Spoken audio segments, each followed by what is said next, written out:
This is the VOA Special English Economics Report. Facebook says it aims to raise $5 billion through its first public sale of stock.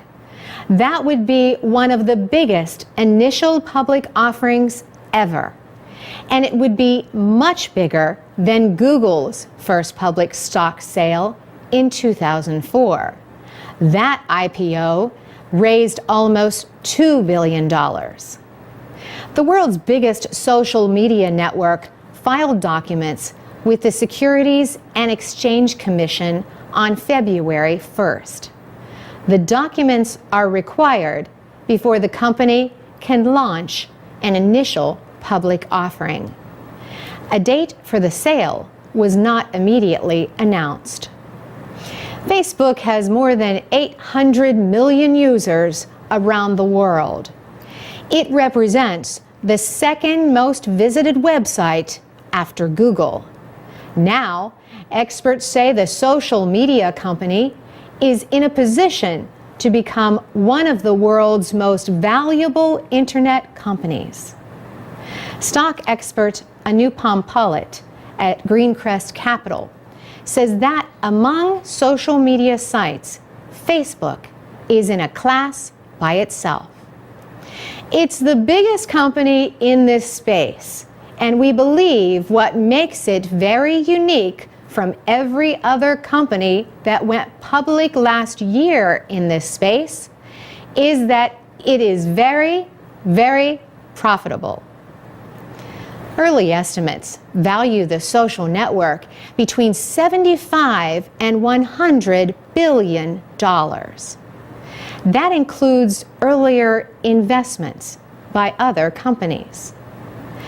David Kirkpatrick wrote the book, The Facebook Effect. He says Facebook's IPO will be historic. Will Facebook's IPO be the biggest IPO in American history? Probably not, but it will certainly be by far the biggest internet or technology IPO we've ever seen. The stock sale could also make 27-year-old Facebook co-founder Mark Zuckerberg one of the world's youngest billionaires. Investment companies are likely to be the first to buy the stock. Investment manager Jim O'Shaughnessy points out that the price of some IPO stocks fall not long after they first go on sale. Stock in LinkedIn, Groupon, and Zynga dropped as much as 25% after going public. Many IPOs come out being very, very overvalued because they get so hyped up, and investors are so taken in by the story that they're willing to pay any amount just to be able to get into the stock. That generally translates to being very overvalued. So we generally tell investors that they should wait probably a good full year before they look at buying stock that was recently IPO'd. There were similar questions 8 years ago about Google. Today, Google is one of the world's most valuable technology companies. For VOA Special English, I'm Carolyn Presutti. I'm Alex Villarreal with the VOA Special English Economics Report. Facebook is the world's biggest social network and the subject of the movie The Social Network.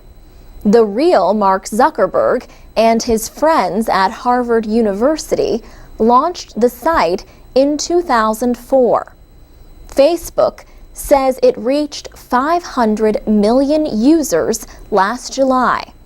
Now, the American bank Goldman Sachs and the Russian company Digital Sky Technologies have friended Facebook. They are investing a total of $500 million in the company. The deal values Facebook at $50 billion, more than many publicly traded internet companies. Goldman Sachs is expected to raise $1.5 billion more by selling shares of ownership in Facebook to rich investors. The plan does not include a public stock offering, at least not right now. For now, Facebook would remain a private company, meaning a company that does not sell shares to the public. The plan has brought new attention to the largely secretive world of private financing and the rules for private companies in the United States. The idea is that investors in public companies have protections that investors in private companies do not. The Securities and Exchange Commission says a private company must report financial information if it has more than 500 shareholders. A new business, a startup company, is usually considered too risky for average investors. But a promising startup may find a small number of private investors, often known as angels. These investors are willing to lose everything for a chance at big returns. Ricky Tata has been involved in raising money for startups. He is now chairman of his own investment company, Covestor, with offices in New York and London. Mr. Tata compares the difference between public and private companies to the difference between marriage and dating. When people are dating, he says, there are understandings, but few rules. In marriage, the rules are more clear and well-defined. In his opinion, the only real benefit for a private company is lower administrative and record-keeping costs. Yet, he tells us, Covestor remains a private company after a few years because it is still too risky for most investors. For VOA Special English, I'm Alex Villarreal. You can comment on our programs and find transcripts and MP3s at voaspecialenglish.com. We're on Facebook and Twitter at VOA Learning English. This is the VOA Special English Economics Report. Facebook is the world's biggest social network. It has over 900 million users worldwide, and it reported $3.7 billion in sales for last year. The company has been privately held since 2004. That was when Mark Zuckerberg and several classmates at Harvard University started Facebook as a business. But on May 18th, Facebook becomes a publicly traded company. That means its shares will be listed on the NASDAQ stock market and sold to the public. Interest in the stock kept building after Facebook announced details of its initial public offering, or IPO, earlier this year. The IPO will make billionaires of the company's founders, including Mr. Zuckerberg. Eduardo Saverin, a Brazilian-born co-founder, has been strongly criticized for recently giving up his United States citizenship. By doing so, he will avoid a 15% tax on the value of his shares. He now lives in Singapore. Shortly before the trading started, Facebook told the Securities and Exchange Commission that it wanted to increase the number of shares being offered to over 420 million. The company had earlier said it planned to offer 337 million. The starting price was set at $38, also an increase. Some financial experts say Facebook could raise $16 billion, making it one of the biggest IPOs ever. Most of Facebook's revenue comes from online advertising. But the company also says it expects to earn money from fees charged on the sales of virtual goods. These are digital products used in social games, not physical goods. Facebook says it sees important income coming from this new market, which could reach $14 billion by 2016.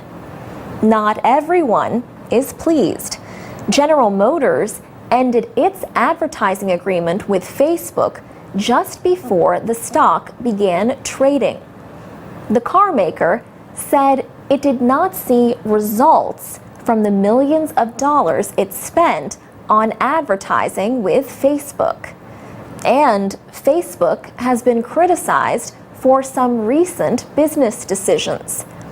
It offered $1 billion to buy Instagram, an application for sharing photographs. The deal requires government approval and has yet to be finalized. So, is Facebook worth the price of the stock? That will be for investors to decide. For VOA Special English, I'm Alex Villarreal. You can read, listen, and learn English with more business stories at voaspecialenglish.com.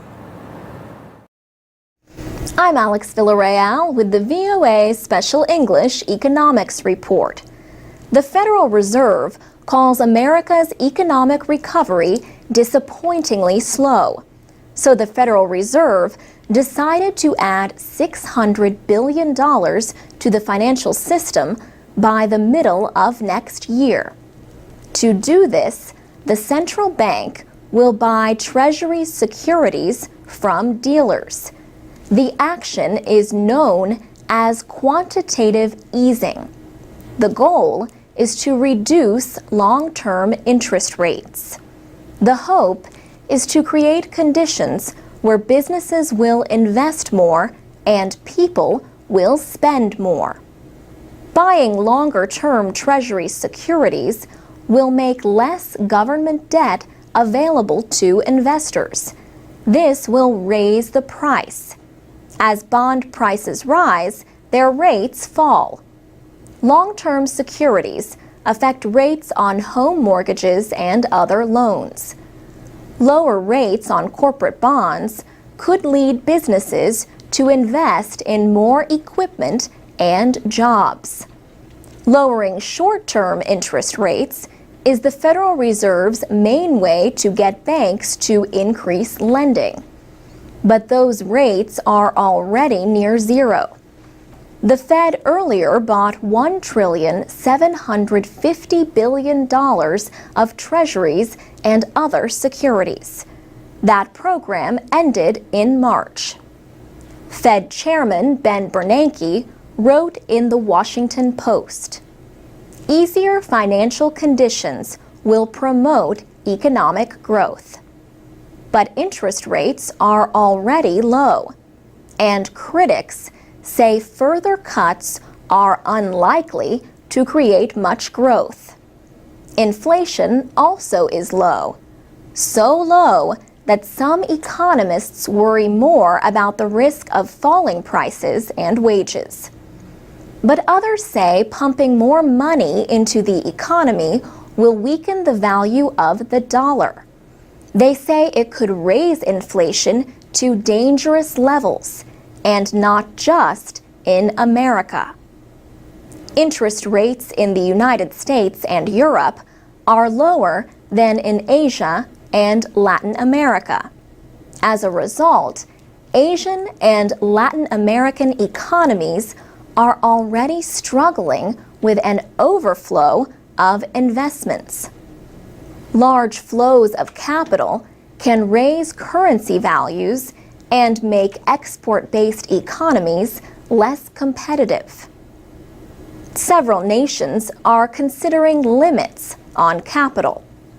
The Fed's action in November had been expected, but it came as the heads of 20 leading economies prepared for talks in South Korea.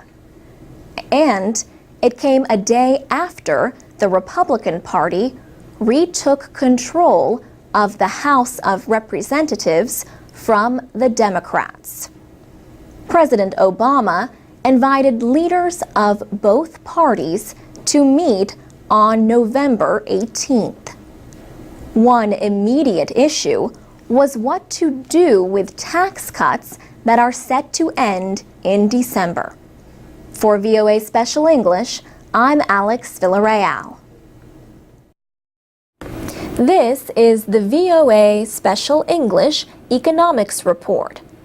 On July 21st, President Obama signed into law the Wall Street Reform and Consumer Protection Act.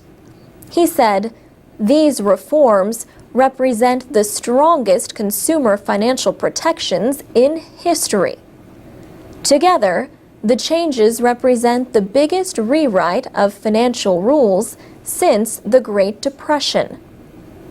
At the heart of the 2,300 pages in the bill are promises to protect average Americans. Congress agreed to create a Consumer Financial Protection Bureau, but the Federal Reserve will pay for it. The central bank will budget about $500 million a year. Travis Plunkett is legislative director of the Consumer Federation of America, a consumer rights group. He says this new independent office will have a lot of responsibility, and that is a good thing. The Bureau will set rules for the marketplace and enforce existing laws. One goal is to keep home buyers from getting bigger loans than they can pay for. But the Bureau will not have power over auto lenders or banks with assets of less than $10 billion. Financial interests spent millions of dollars fighting the bill. The House of Representatives passed its version in December. In July, the Senate voted final approval with the aid of 3 Republican senators. House Minority Leader John Boehner called the financial reform bill ill-conceived. He said, "I think it's going to make credit harder for the American people to get, clearly harder for businesses to get." But President Obama says Wall Street took irresponsible risks that threatened the financial system. Under the new law, banks no longer can own or invest in certain trading operations. The government has new powers to seize failing financial companies. These include businesses that, during the financial crisis, were considered too big to fail. And President Obama says the law does something else. He said, "Finally, because of this law, the American people will never again be asked to foot the bill for Wall Street's mistakes. There will be no more tax-funded bailouts." Regulatory agencies will write hundreds of new rules for banks and other financial companies. This follows years of deregulation. Opponents in Congress say they will try to block some measures in the new law. But even if those efforts fail, it is too soon to know just how strong the new rules will be. And that's the VOA Special English Economics Report. I'm Alex Villarreal with the VOA Special English Economics Report. Big stock exchanges in the United States are linked in what is known as the National Market System Plan. The idea is to process deals and report the best available prices to the public as quickly as possible. But there are other ways of investing that operate outside the national market system. In the late 1990s, the Securities and Exchange Commission wanted to make room for new ideas in financial trading. The Commission developed new rules for exchanges and for what are known as alternative trading systems. Alternative trading systems are operated by brokers or dealers. They mainly serve big investors like retirement funds, universities, and financial companies. These systems trade the same public stocks as other market players do, but they do not publicly report their trades. This secrecy explains why they also have another name, dark pools. As of October, there were 86 alternative trading systems registered with the Securities and Exchange Commission. A buy or sell order for a large amount of stock can move markets. It can influence other investors to try to buy or sell shares of that same stock. Supporters of alternative trading systems say the secrecy reduces the risk of a disorderly market. But the International Monetary Fund has concerns about alternative trading systems. It says they limit the ability of the investing public to price a security effectively. Also, the IMF says the activity of these trading systems is largely outside the reach of market regulators. Another alternative to the investing methods that most people know is the work of so-called angel investors. These are individuals who invest in new projects, and not just internet startups that hope to become the next Google or Facebook. They could also be small local businesses. Steve Moore made a lot of money in the software business. After he retired, he made an interest-free loan to Christy and Keith Kissler. The couple operate a small organic farm in Washington State. They could not get a bank loan to build their business. In return, Mr. Moore received a minority share of their business. The Center for Venture Research at the University of New Hampshire says angel investing fell more than 6% nationwide in the first half of last year. Still, angel investments during that period totaled $8.5 billion. For VOA Special English, I'm Alex Villarreal.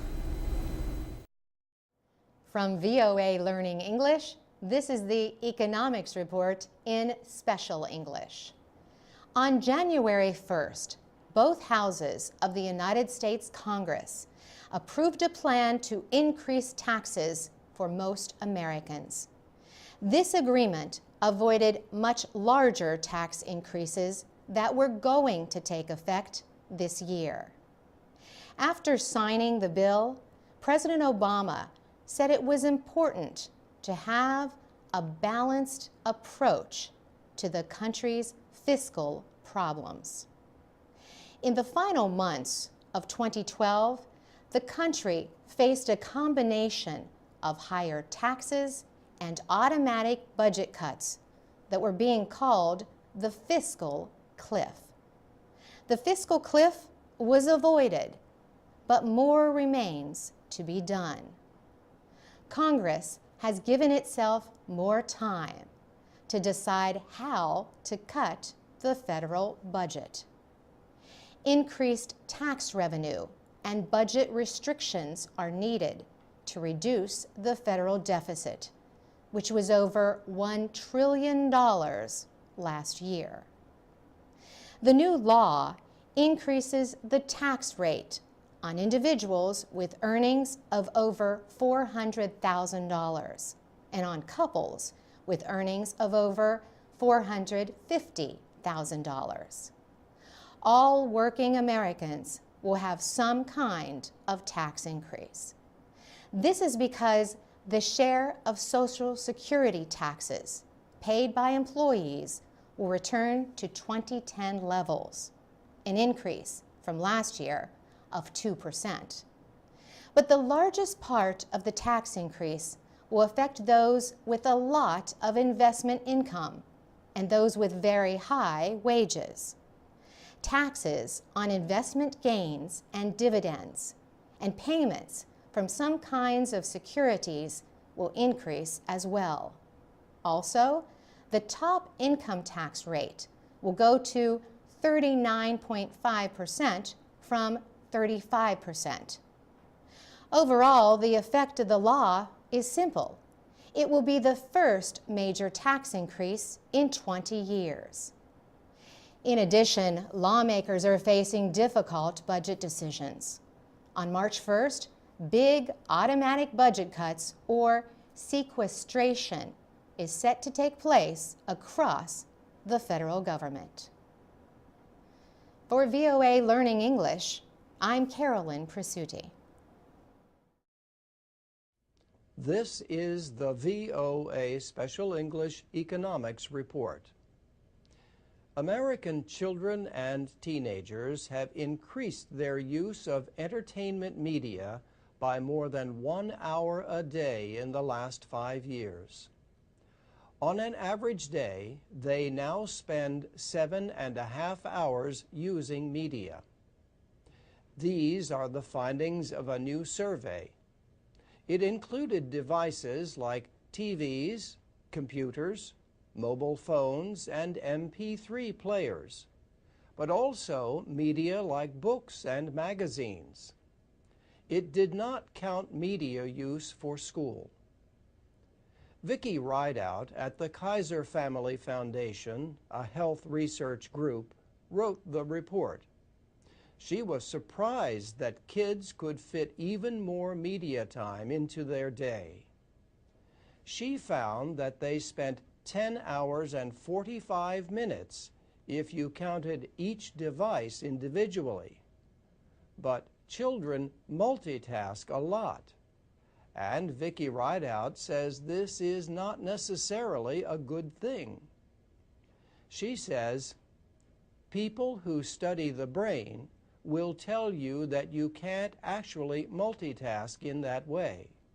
You're really switching back and forth sequentially from different tasks, just doing it rapidly. And you don't really do either task as well as you would do them if you did them one at a time. The study suggests a link between heavy media use and lower performance in school. About 1/4 of those who used media the least reported that their grades were mostly average or below. But that was true of half the heavy media users. So where are the parents? Children who had any rule limiting the use of any kind of media were exposed to an average of about 3 hours less media a day. But only 1/3 of children had to follow any rules. Girls spent more time than boys on social networking sites, listening to music and reading. Boys spent more time on video games, an average of 48 minutes more a day than girls. Some other findings. Time spent reading books has not dropped in the last 5 years.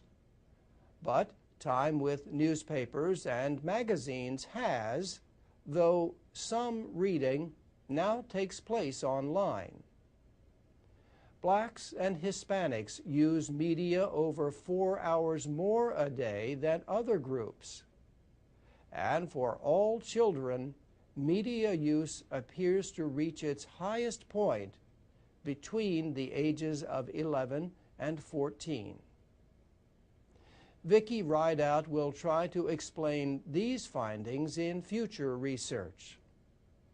The report is based on more than 2,000 students ages 8 to 18. They took a written survey in class through May of last year. And that's the VOA Special English Economics Report.